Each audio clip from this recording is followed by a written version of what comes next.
Ladies and gentlemen, we are joined today by Natalie and Paige of the newly formed and highly acclaimed Southside Cycles. Ladies, thank you for joining me in studio. It's lovely to have you. We're going to be covering some information around what Southside Cycles is, where it came from, who it's intended for, talk about a very exciting little challenge that you're setting up for end of July, I think it is. So yeah, looking forward to unpacking this marvelous little group that you've established and covering the event that you're going to be hosting at the end of July. So thank you for joining us. Who's first? Who's going to give us the background on Southside Cycles? Nat, you're going to take us through where did it come from? What's the story? So I think Southside Cycles, was born out of how I found cycling. So when I started cycling, it's actually because I wanted to do a triathlon, but I knew nothing about bikes. I knew nothing about cyclists. I didn't have many cyclist friends. So I think, everyone's rite of passage, you buy like the 2,000 rand bike and like the secondhand shoes and helmets, etc., etc. But I didn't know many cyclists, and cycling just felt quite exclusive firstly. So all the groups group rides that I'd seen was like really fancy bikes, fancy kit, really fast paced, and also very male dominant. So I just didn't join, and in the first 2 years of cycling, I probably cycled 90% of the time alone. Obviously over time I did make a few cycling friends, but still maybe 1 to 3 female friends, and that was about it. And it's still. How long ago is that? I started cycling in 2021. Okay. Yeah. Sure. That's exclusive, and that's in Cape Town, right? Just so we can frame where we're talking about. I started in 2021, Atlantic Seaboard side. Okay. That is notoriously snooty. There's no question about it. That is, anyone that hears that part of the video is like, oh, Atlantic Seaboard, they're pretty stuck up. So I cycled mostly alone, and then I got married at the end of last year, and I moved from the Atlantic Seaboard to the Deep South. The Deep South. Well, some people say it's borderline. It's a guy. It's the gateway to the Deep South. You've got to go over Oak Carbs to truly be in there. Yeah, exactly. I saw someone try and rebrand that to the glorious South. I was like, guys, don't. It's the Deep South. Don't. Yeah. And then what I noticed is that even though the Atlantic Seaboard, it's cycling felt exclusive, it was still at least more. There at least were cycling clubs, and it was a bit social. But when I moved to this side, there was literally nothing. Not nothing, but I mean groups that. There were very few groups, should I say. Or at least they're not public about it. Or not really public about it. Yeah, it's more like these if you know about it. Yeah, it's very, very poorly publicized. Yeah. Completely agree. Yeah. And where were you looking out of interest? Where were you? Were you proactively seeking out groups, people, or looking at Strava, club rides, or Instagram? I follow a lot of cycling groups on Instagram, but the ones that I found were the ones that I knew about really were Eastside Cycles, Town, Chivita, Woodstock. Yeah. There's Freewheel. I'd actually didn't know about Freewheel Psychology. I think they cycle from this side. So it's bike shops is typically where they run from. That's the trend. Where there's a high proliferation of bike shops. Obviously, it stands to benefit them if they've got group rides going from there. But the thing is, I wouldn't just rock up to that ride, because once again, they don't really post about it. You don't know who's going, who's there. It is an intimidating exchange. Did you ever go to any of them, ever? Mm-mm. Okay. When I was in Sea Point, I might have went to 1 or 2, and there was actually, I'm not going to name names, but I went to one ride that started started very close to me. Okay. And I rocked up, and it was just guys. I didn't know anyone. I was being brave. I rocked up, and I was like, they were all in this really fancy kit. And I was like, I'm going to be dropped I in can 2 seconds. exactly where that is. No one spoke to me. Yeah. And my saving grace is that it started downpouring, so it was cancelled. Everyone just went home. And I was so grateful. So when we first, I'm originally from Joberg, and we came up like typical Bali thing. You travel down for Cape Town cycle tour. It's like the highlights of the year. The first one we came to, like perfect weather, like a proper salesman's pitch of Cape Town. Everything was just mint, like no wind, conditions were absolutely perfect. And at that point, the clubhouse, Orphan Child Street Clothing, home of Panormal, Matt Keys' store, they were literally like still putting up curtain rails. So it was like, it had just opened. It was right in its infancy. I had no idea what Panormal was. I was still pronouncing the S. That's like the noob error number one. Pas normal, they're like, the S is silent, it's French. I was just like, oh fuck. I'm out of my depth here. And we rolled out from there and got absolutely obliterated. No one, there was, coming from Joburg, they call every hole, they call pavements, they call grass, they call wind. It's ridiculous. The girls get pushed back in. It's like super inclusive. And I absolutely loved it. I loved the ruthless culture of getting dropped there. So it resonates differently with different people. And then I heard them all murmuring about, the savage group and no drop. And if you puncture, they leave you. And it's just like ruthless group of people. And I was like, that has to become my home. I need to seek this out. And anyway, it's a long story, but it resonates differently with different people. And my wife, who rode a lot more back then, was completely uninterested in going to. It's like, well, that's dumb. Like, why would I cycle on my own? So, fair point. And I've never sat and thought like how, it's the words like inclusive, immediately people switch off like, oh, here we go with the Rainbow Nation speech. But if it stops people from joining this magical thing called cycling and building communities and being part of it, that actually is really shitty. I've never thought about it from that perspective. But you did go and debunk or prove to yourself if it is actually that gnarly. So that's good. I feel like we need to go and guest rock up at a E-City cycle and like, now that you're an honorary member of the Savage Crew and survived a Tuesday, it's like, I feel like I can do it. you need to go and see if the myths are true. Yeah. Go and cover. That's actually a good thing to go and do. At Southside Cycles, go and cover all the group rides in the Seaboard and rate them on a scale of inclusivity and just observe, because I think when you're actually aware of it and you're trying to see like, okay, what are these people like? Like, are they welcoming? Am I intimidated? What would it be like just joining for the first time? That's actually...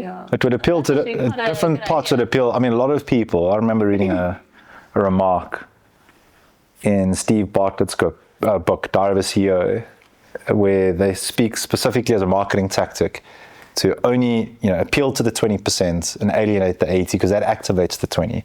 So if you aggressively target the people that deeply resonate with you, you'll trigger the other 80%, and that will make the 20 resonate. Knowing, so if you think about how brands price themselves, like Louis Vuitton or whatever, like really stupidly overpriced things, people are like, oh, it's so ridiculous, it's so expensive. The people that enjoy that brand, like that's what makes it appealing to them, because it's so ridiculous, it's so this, so that. It's like, oh, I'll go and buy that because I can. Then that like positions them. So, and cycling is, can also be the same in that regard. Anyway, I'm derailing horrifically here. So that was your experience of cycling, and then you moved to the Deep South, well, not the Deep South, the doorway to the Deep South, and it goes from intimidating, not inclusive groups to like nothing. People commuting to work. Basically. Okay. I think, on top of that, a lot of my friends started getting bikes last year. Okay. And they are brand new cyclists. Okay. And not all of them have the capacity to train maybe multiple times a week. Okay. So I think the group was also riding a safer numbers, and a lot of people won't go and cycle by themselves. So I know that's how I started, and I would just go out, but it's not necessarily some people will say it's not the smartest thing to do. Do you feel safe when you're cycling? Do you feel unsafe is maybe a better question. No, but I have been told, so when I lived in Tipon, I used to go cycle at 5 a.m. by myself, and some people told me it wasn't the smartest thing to do. So I think, I also think you can't live in fear. So that's what it comes down to. I've been in a big cycling accident where a car rode over my helmet exploded, I was concussed, Wow. and I Didn't know that. And I came back absolutely here, just a concussion.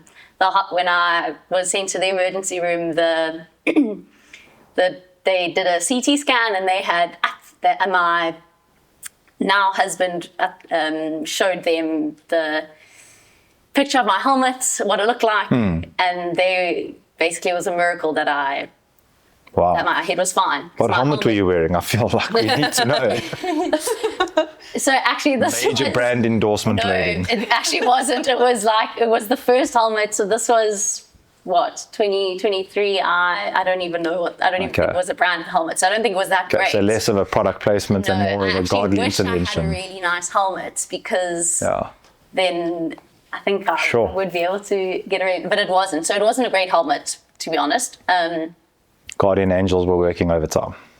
Exactly. Oh, yeah. Sure. So I think even something like that could have scarred me not from cycling, but I don't think you can live in fear. Okay. I think anything can happen at any time. For you, Paige, just while we're on the topic of cycling and being on your own, do you ride much on your own? Do you roll out at 5 a.m.? I don't ride much on my own at all, and I think it is that safety aspect. Like the few moments where maybe I'm like cycling to go and meet up with the group or meet up with people, like I absolutely love that feeling of like being alone and that freedom. Okay. But yeah, just from like that safety point of view, not only for like maybe like traffic or being a female out on the roads most of the time in the dark, especially if it's early hours. Yeah. It's not, I don't feel the same. It's like I'll be on edge for all the time. Yeah. And for anyone watching, what area are you coming through from when you are riding in the morning? Just so we can, because that does play a big role. It could be, I mean, even in the like southern suburbs. Like, southern areas, suburbs. Yeah. I would like to add that when I would cycle alone, I would make sure I was very aware. So I wasn't cycling thinking, I'm super safe. I was very aware, would always let like my sister know when I was leaving, what time I'd be back. And I'd also, the reason I'd leave so early is because traffic isn't great. And there would definitely be areas. So when I lived in the Atlantic seaboard, I would cycle between Sea Point and literally to the top of, if it's early, to the top of Seacombe back. I was even a little bit nervous going into Hout Bay. Fair enough. If it was that early and it was by myself, especially if there was not many other cyclists around. Yeah. And there have definitely been instances where I haven't felt like I've like, there have been mornings where I haven't cycled because that morning I'm like, I feel like I shouldn't go out today. Intuition. Yeah, exactly. Okay. And so now I cycle with people probably 90% of the time versus when I first started and I was cycling 90% of the time alone. If I cycle alone now, it's basically the rides that I do alone. I'll just do intervals up a hill that's really close to home, so it's not much like I don't go out too far alone. Yeah, fair enough. I think a lot of people resonate with that. And I think from the perspective of my wife, when she goes out, and I still feel that as well. I mean, as a guy, a lot of the time when I go into these coaching bouts leading up to DC with Reese, it's like, it's the part I hate the most, is it's riding on your own, because when you're training, there's like one ride a week. When he says to you, savage ride, go have fun kind of thing. And I'd go and do the loop from down to, as I stay in Noordhoek, so I'll go down like over Black Hill, and then go around the point, and then come up through, the back of Red Hill. There's that area there, you turn left, and then go through Scarborough, and it's a 2-hour loop, so it's perfect for anything. If you need to do long sessions, intervals, and that whole strip, I'm absolutely shitting myself, because there's no one on that road. It's pitch dark, because you're doing everything before work. And I was like, if anything does happen out here, one, this criminal's got to ride really far to get back to wherever he's going, and two, I'm screwed, because there's nothing out there. Yeah. But nothing's ever happened. I've never had an instance. I've never had someone come up on me. We had rocks on on the highway, on Savage we get on the highway Yes. there. We've had people leave rocks there. That was a prolonged issue, which they eventually sorted out. They went and cleared all those oaks out. But that's it. In 6 years of cycling, I've never actually had an incident. Have you guys? Is anything I haven't. other than apart from the like helmets? which was actually like more I won't say, it was an accident. Yeah. But a criminal element never actually. I've never had a criminal element, fortunately. Yeah. Gratefully. Yeah, pray God that continues. That's Yeah. so that's does that frame Southside Cycles? The predominant reason for it was to make people feel comfortable. Yeah, so I It think appeals to females in particular. yeah, so I think It's the actually main dominated by females at the yeah. moment. Well, I've seen you mingling with us mere mortals downstairs, so bring some colour to your group. Exactly. So yeah, I think firstly it was to create a group in the South because there isn't, well, I don't see much here. I don't know of many groups here. But yeah, I think it's just a place to make people feel inclusive. Like, doesn't matter if you like really fast or just a beginner, or if you just want to meet other cyclists. Just an inclusive space where you can come, doesn't matter what your bike looks like or how fast you are. We have loads of different paces in the group. Our Friday morning rides are really nice. It's an out and back, so you can basically just go however fast you want because everyone meets back at the same space. At the moment, we all ride together. We keep all together, but I wouldn't be surprised if in the future there'd be different pacing groups. But yeah, genuinely, even if you are riding and someone's all back, someone will just wait a little bit, like at the end of Kalk Bay and then at the stop at Simonstown. Take us to that Friday loop where it's an out and back. Where's the turning point? So it's Leaving from Westlake. So we leave at Westlake and then go through just straight over down into Kalk Bay and then straight along Muizenberg all the way to Simonstown, and then we turn at the Simonstown. Well, we tried to turn at the Simonstown Country Club. Last week Friday we were all yapping so much. I think it was you when you were like, Paige, like, guys, it's 25 Ks. Aren't we supposed to turn around? We had ridden for 5 Ks past the turning point because we were all just yapping so much. The best. Okay, so proper banter crew heading down. Yeah. Nice. And then, but yeah, generally we try to, because that's about 20 Ks, and then we turn back, and then I try to encourage people to go up Boys Drive. They don't like to. Gets a little bit of a kick there. A little bit. But Although yeah. it's just, it's nicer to avoid the traffic, but yeah, next time. Maybe if we're not pushed for time as well. Yes, if we don't ride the extra So the 5 norm Ks. would be to come along Kalk Bay, past Lacquer, all those places, and turn up. No, we would go.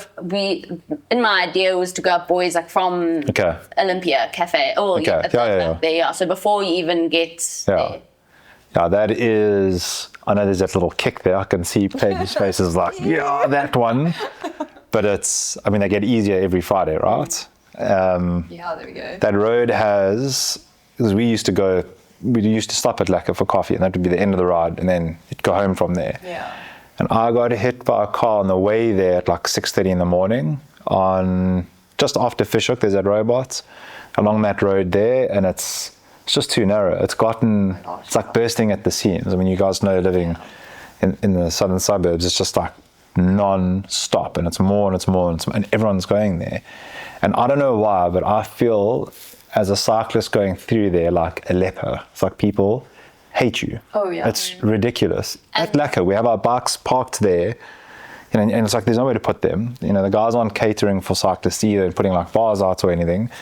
And other patrons are literally sitting like where you are, and it'll be like the epitome of a Karen, just like these bloody cyclists here, and they just put there. It's like we're sitting right, It's like when the helmet comes off, we're actually human beings, and like I have a wife, and we love each other, and we have kids, and like we feed our pets, and we don't like go around murdering pandas. Like it's insane, and it's just. And I saw that for a few times, and I was just like, I'm not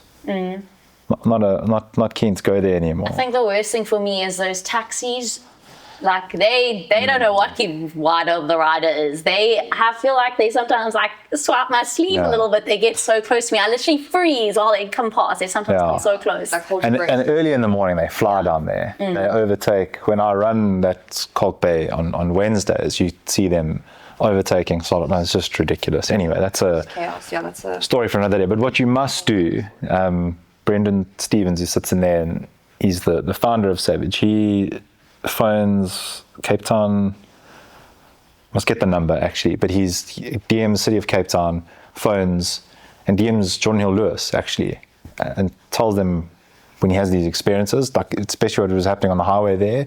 And Struesgaard in a week they were out. Boys Ocarps, before the fire burnt everything to smithereens, it was overgrown and you have to go off the emergency lane into the road in a lot of sections, and they actually came and cut that back from people just phoning and DMing. So like, if you communicate that stuff to them, you'll be amazed to see a reaction. But you know, as South Africans, we're famous for complaining about things and they're not. But if you phone them, you'll be amazed how City of Cape Town actually reacts to that stuff.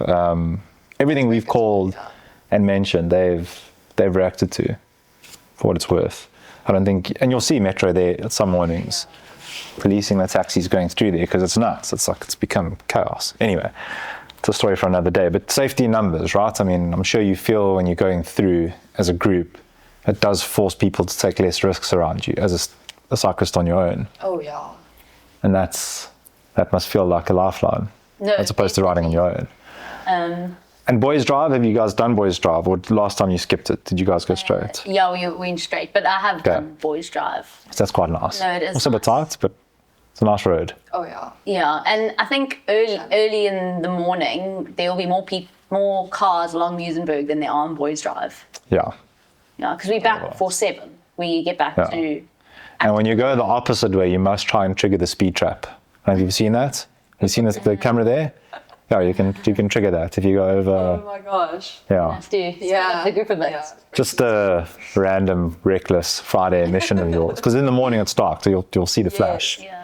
And then we just need someone from City of Cape Town or the traffic department to send us that picture so we can save it somewhere. Like, we'll pay the fine, just please send us the picture. Please.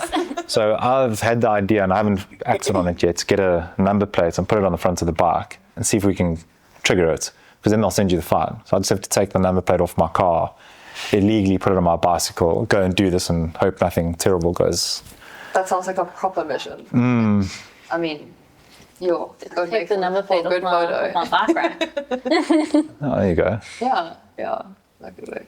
You're coming up with really childish suggestions, and we were talking about safety and inclusivity, and now it's like, let's go and trigger the speed trap. Okay, but I'm not paying for the fine.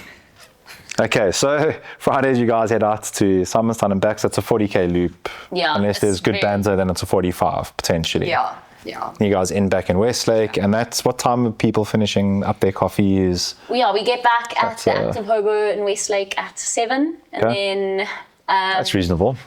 Yeah, and then it depends. Generally, people have coffee until 7:30, and then people make their way, or take away. I hear the coffee's decent.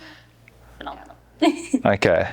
And the rest of the week, I've mentioned the Tuesdays and Thursdays. What does that look like? Someone's watching this, let's say it's a lady that's just got into cycling and she wants to sign up to every ride imaginable that you have going on. What does a typical week look like? So the rides that we generally do as a group is on a Friday and a Saturday. I do other rides in the week, and I have a little WhatsApp group, and I'll post the rides that I'm doing, and then people sometimes join them, sometimes don't, but our rides that are most joined on are the Friday rides, and then a weekend ride. Like this weekend, it's Sunday because I think it's pouring on Saturday.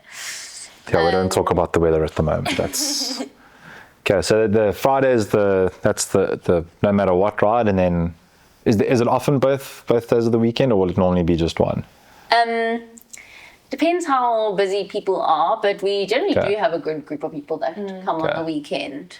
And the best way for someone to opt into your ride communique, is that Instagram, DM? Yeah. We'll put up the handle. I'll make a note. I definitely, DM us. We like people to come to a ride before I add them to the WhatsApp group, just because I don't. Fair enough. yeah. Fair enough. Just because so we know the person. We don't Instagram, just more- DM, once you'll again, be safety. vetted. Yeah, once Make sure your safety. bike is fancy enough, that you're fast enough, and that you have branded kit. Of course. If you don't tick those boxes, I'm joking. Please God, no one clip that and use it inappropriately. Okay, now that's fair, especially, I mean, it's an entirely female group at the moment. Exactly. If a guy wants to join, can they? Is it open to guys? Okay. It's open, yeah, it's open to everyone. Open to everyone. I mean, I asked the question because it is focused on females of all speeds. Is there someone that's riding as like a sweep at the back to make sure if you really are new and you really are slow that you're not going to be alone? Saving you from DM questions that are likely to happen, because I've seen those. So if people are falling back, like we do wait, and then like on the last ride on the last Friday, we did have someone who was a little, not actually that far behind, but I like went back, or we generally actually just wait when we see they're out of, they're not behind, and we always check in. We like, I call back, is everyone in? Cool. But it's actually amazing. So this friend of mine who was at the back, like she got her bike last year and she used to be like far behind. And this Friday she was at the back. She kept up the whole route. Yeah.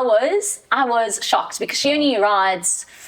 I actually did the first few rides like with her, like just like 1.5 hour loops, like very chill, 20 kilometers an hour. Like that's how she started. Yeah. And now she sticks onto the group. It's an amazing journey, right? Like shocked.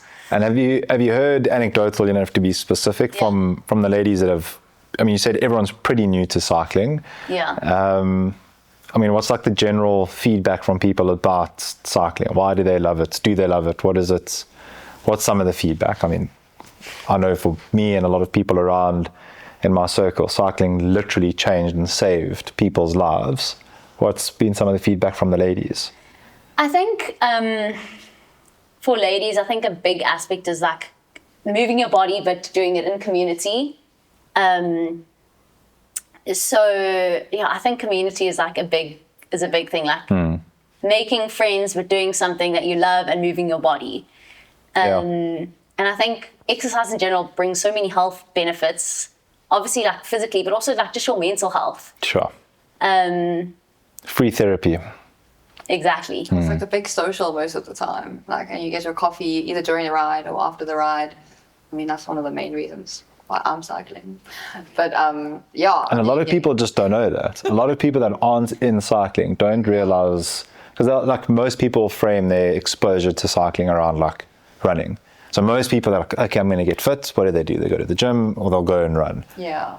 Dead boring. There's no one to engage with. But cycling, the moment, you will have surely remembered like the first group ride, that banter. We're human beings, we're social. Even introvert people are inherently geared to socialize at some level. Maybe it's just through different formats. And when you have the endorphins of cycling mixed with like-minded people, and I'm glad there's some sort of vetting process involved, that's the best groups are the ones that have some sort of, filter there, because, well, the world is the world. Yeah. And then you mix in, the beautiful terrain of Cape Town, and then the coffee and stuff afterwards. It's just, I don't think people realize just how good that feeling is. And then it's like, and then your day starts. So that's, what is your predisposition to cycling? What was before? And how long have you been around on the scene? My cycling journey, throughout my childhood, my parents always used to sign me up for like little races we'd go do, like, so I was also in Joberg, we'd do like the 947 mountain bike challenge or the Kings challenges. But then when I started school, it kind of fizzled a little bit, and then randomly did 94.7, like the full road race on a tandem with my dad. Did that twice, yeah. So that was probably like the main taste of cycling, but never really like bit. I would just do the race, and then that was that. Carried on for my school sports. But then COVID hit in 2020. I was really studying at the time. Everything was now online. We were all back at home. And because both my parents were pretty big into their activity, there was spare bikes lying around. So then, and some of my friends were quite keen to head out to the Cradle, which is where most Joburg people end up for cycling. And I was like, oh, well, this seems like such a vibe. Let's go. Let's like get our crew together and go do some weekend rides. So then it just became like a constant weekend thing. My parents were also like quite keen to do that. So then it also became like a family thing. So it was like a friend and a family thing. It was actually quite amazing. So it pretty much took off from there. Even then when lockdown was done and everything was kind of going back to normal, I was obsessed. So I mean, I made like quite a lot of my close friends were like pretty into exercise, so they were all keen on cycling, but that friendship also just became even stronger because then we were all doing something we love so much together, and it's like killing two birds with one stone. So you're getting like really good exercise in while spending time with people that you really love spending time with. So it was just and then you could also go out for like the whole morning or the whole day if you wanted to, because I mean, it's literally, there's not much else that you need to do for the rest of the day anyway. So that's basically my cycling journey and how it started. I've never really done any like hectic racing or like it's never been very intense. It's always just been a nice way for me to get out and spend time with people. But she could race. Paige is a very good rider. I'm very keen to come and suss out that Friday crew, because I think there's a lot of talk of social banter, but my guess is, from seeing, I mean, my first bit of exposure was last Thursday. It's like that was a reasonable tempo to keep up with. So I'm pretty sure there's some performance being cultivated in that group of yours. And that's races. What I will say, a lot of people have like a stigma around them. It's a cool thing to go and do socially, because you're exposing yourself to. I mean, you'll see the guys at the sharp end of the field, which is also quite cool. Particularly like the gravel stuff are.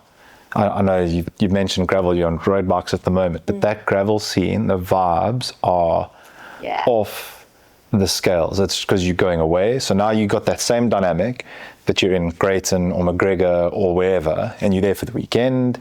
You go and you do this 100k race. It's epic gravel. Finishing at the top of this mountain, and then we have to go back to a wine farm and spend time with each other into the evening, bantering about this wonderful thing that we did. And the guys, so it's Matt Kizzer and them from that Orphan Child Street Clothing, the Panel Mall HQs, what I prefer to refer to it as. They run a lot of these events, Cedar and Gallows, and they are masters of pulling off epic vibes. So I don't be too harsh on going to the road races. Are just soulless.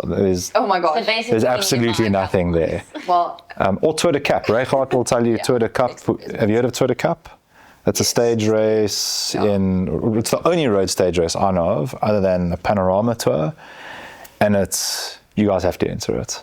I mean, we're going to get to a stage race conversation in a moment, but you guys have to go and enter it, even if you grouped and it's just a bunch of you. It is so well done, and it's multiple days. You'll start in like Wellington, Paarl area, and it's epic. Like you'll go pretty deep. Like the one day is 100 miles and you climb up the Toys Cliff. It's pretty gnarly, but it'll be a tour you guys would enjoy. Anyway, when did you move from Joberg? Is that relatively recent, I'm guessing? So that would have been end of 2022. So in a good 2.5 years, And did your friendship sort of brew through the cycling community, or did you guys meet outside of that and then this is just bolted onto it? Yeah, we met outside of that, but I think we became friends from cycling. Yeah, basically that we like bonded over that the most probably.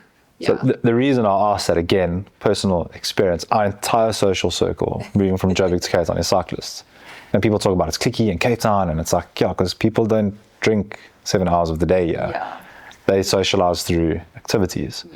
And it's actually as exclusionary as the seaboard can be. Now that I know those groups, once you get to know them, they're actually the most amazing people. They are such good people, from East City to Matt Kizzer's crew, the Savage Bunch. They're actually all really very lucky people. That's I 100% agree. I think. So from my experience, like Savage, for example, very exclusive group. Tell me about what you thought. I'll be cycling with them in my dreams. I just thought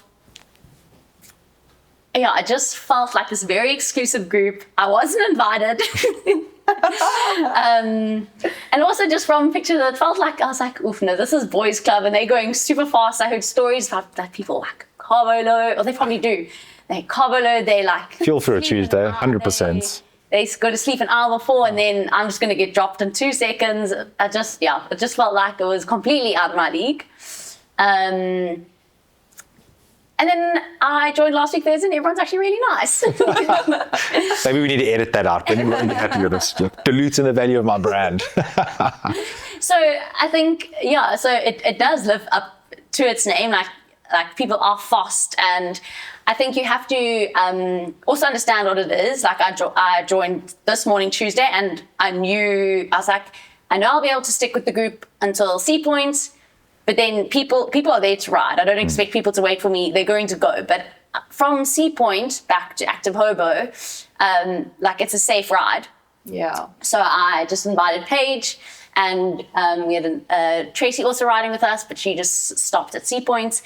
And my husband Dwayne also rode with us. And then I was like, okay, cool. We'll ride with everyone to C Point. And then we have our own little crew to ride the rest of the way home because I know that. And then you'll meet those people at Palmyra, and then it grows and it grows, and so it's a beautiful thing. And it's so cool, actually. just more people need to cycle. Yeah. That would solve so many problems. And that's the reason I ask those questions, is if anyone hears that, it's like, it's just not what you think. Yeah. Because everyone's perception of cycling is actually pretty consistent. They're the worst people in the world, like hoots at them, and they're subhuman. And anyone that is kind of interested in it, it's intimidating, because it is. And it's like all those things. And the moments, I don't know anyone that's got into it that hasn't completely fallen in love with it and had positive upon positive life experience. Yeah, I think the one thing that makes a difference, you actually just need to know one person in that club. I think that's like the key. Like once you know one person, then it makes a big difference. And I don't really know how to change that, because people, well, I don't know, I think you guys are living proof of it. You just do it. Yeah. And people will see, they'll see the light through the life that you're living, and they'll see and hear of it. It's like, oh, that sounds like a really good idea. Hey, can I join? Yeah. Like, it's as simple as doing that. I think it is as simple as that. And I do think it makes sense to have things like formal or informal, like Q&A things. Like if you're thinking about getting involved in cycling, also DM us. I come through, you can meet you, you can have a coffee. Literally. You can ride down, what is this? Because there's that really nice lane that goes all the way down through to Spunsies. Yeah. Yes. And for people to feel like they can go, because that used to be the job of the bike shop. When the place that we got indoctrinated into cycling, the guy that ran that bike shop passed away, Craig Curry. The shop was called Bicycle Line. He was a master of that. He would bring people in. So that the coffee was the thing that brought you in that center. And then you get you talking about cycles, and you'd see people in and out there, and you would just see how happy everyone was. And it's like, should I be interested to try that? To be like, well, come. I'll give you a bike, like no problem. I'll put you shoes, no shoes, clip out, and you'd sit and you'd ride the whole thing with you.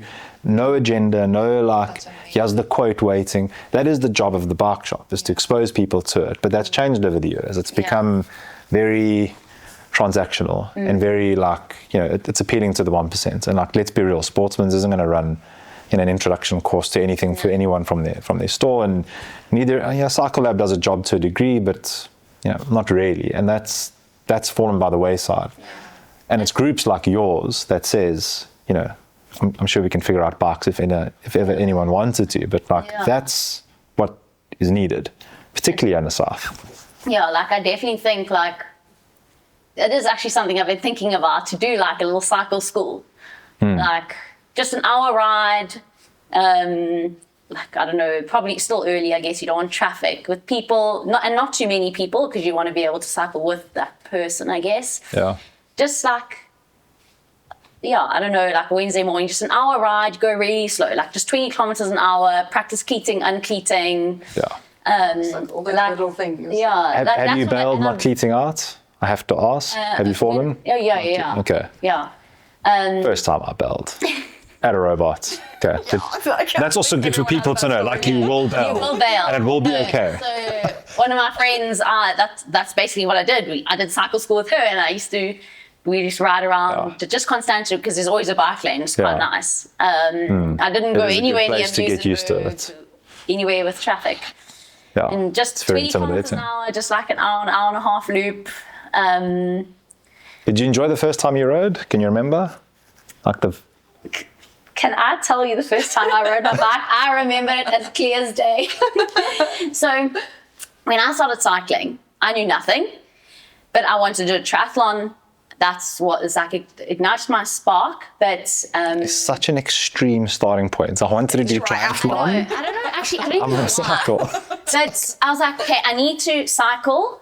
Who cycles? Reese cycles. So Reese McDonald was a year above. Yes, he was a year above me when I studied. Okay. I always saw him. He had his bike in the office. I had no clue he was this big shot coach. Like I knew nothing. I just know that he cycled, and I didn't know he coached. So I was like, Reese, you need to coach me. I want to cycle. We literally started on the watt bike. He was the one who put me in touch with the guy. Your starting point to cycling was Reese McDonald on a watt bike. Yes. That is. I still remember premium. we did these we had to build strength because I knew nothing. Yeah. I didn't know any cyclists. Yeah. I had no cycling friends.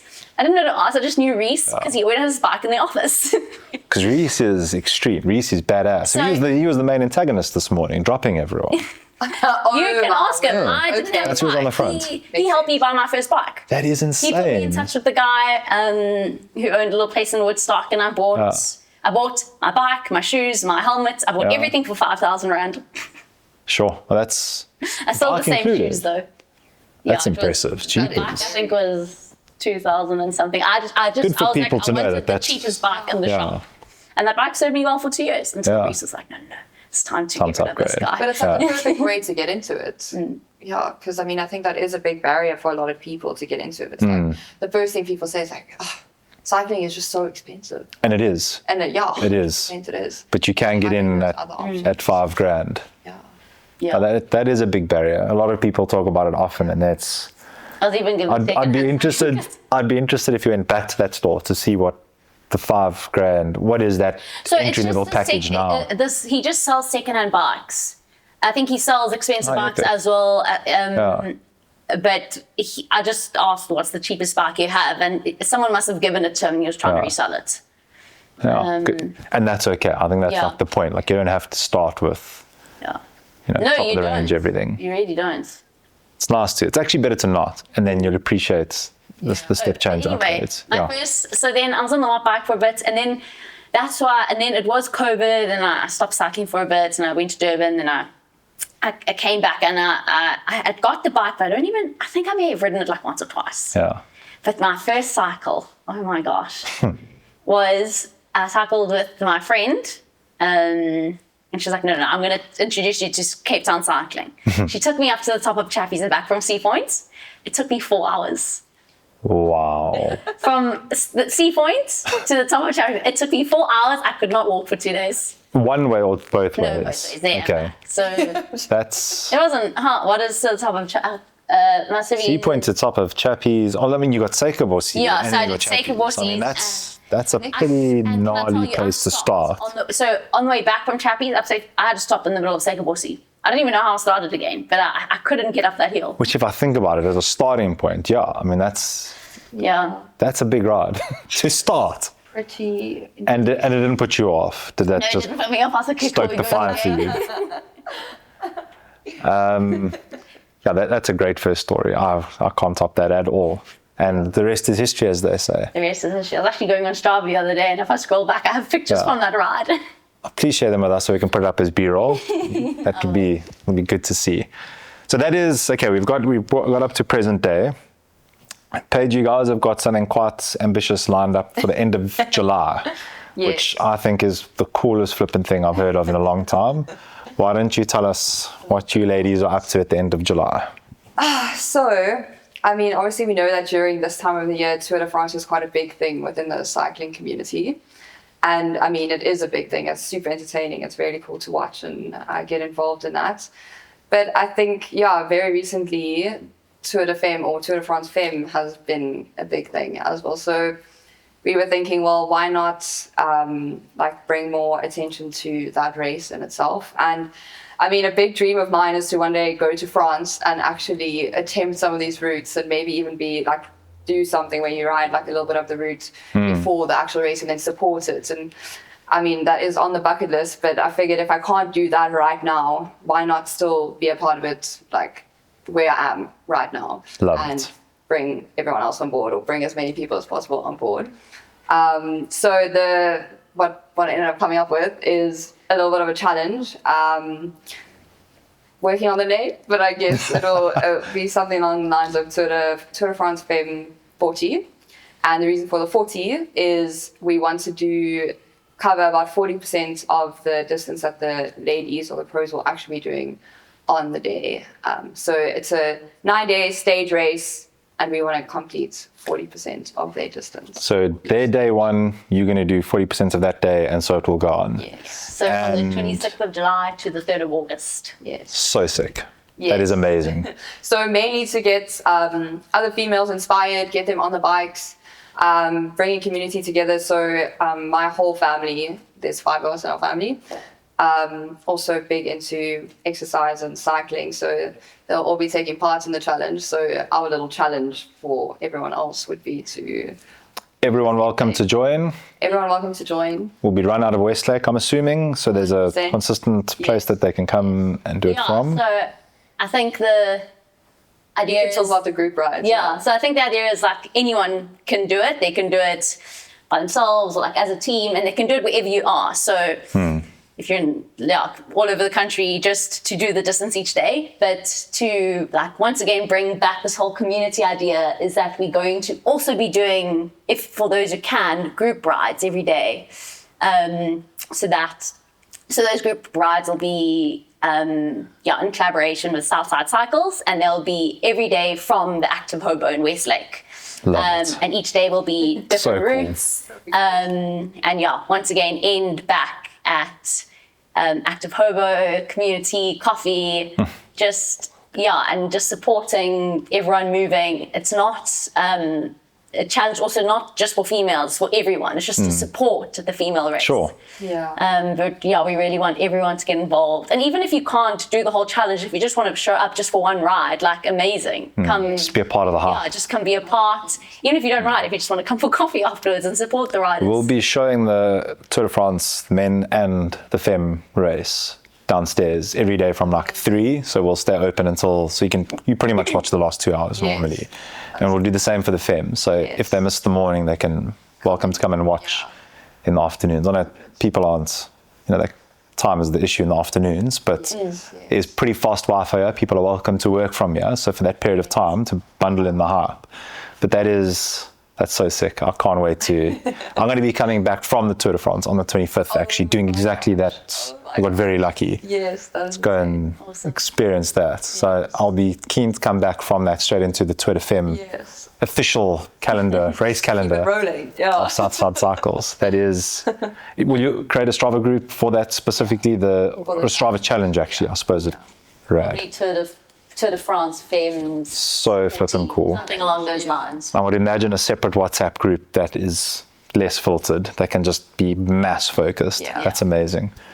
I can't wait for that to come around. What a great initiative. I haven't seen anyone do anything like that, and that's why it's so important. People like you are out there innovating. Hold on the idea. Thanks. And the operations, the dynamic duo. Ladies, I do have to wrap up, but that has been a very entertaining and enlightening journey on how this group came to being, and I look forward to seeing it grow and be involved in that. I think anyone that is even mildly interested in just moving their body and socializing should go out of their way to try and involve themselves. And if they don't have a bike, I'm sure we can make a plan. There's enough of them lying around. So let that be one less excuse to anyone that is interested in joining your group. But thank you so much for coming through. Look forward to the Tour de Femme 40, which does have a ring to it now that I'm saying it over and over. And I look forward to the wee on Friday. Oh yeah, Weekend warm up. the banter. Lekker. We won't miss the turnaround point this time. No. People are Unless you do, and the banter is that good. Yeah, I mean, can't complain. Thank you, ladies. awesome. Thank you so much. Pleasure. Such a pleasure.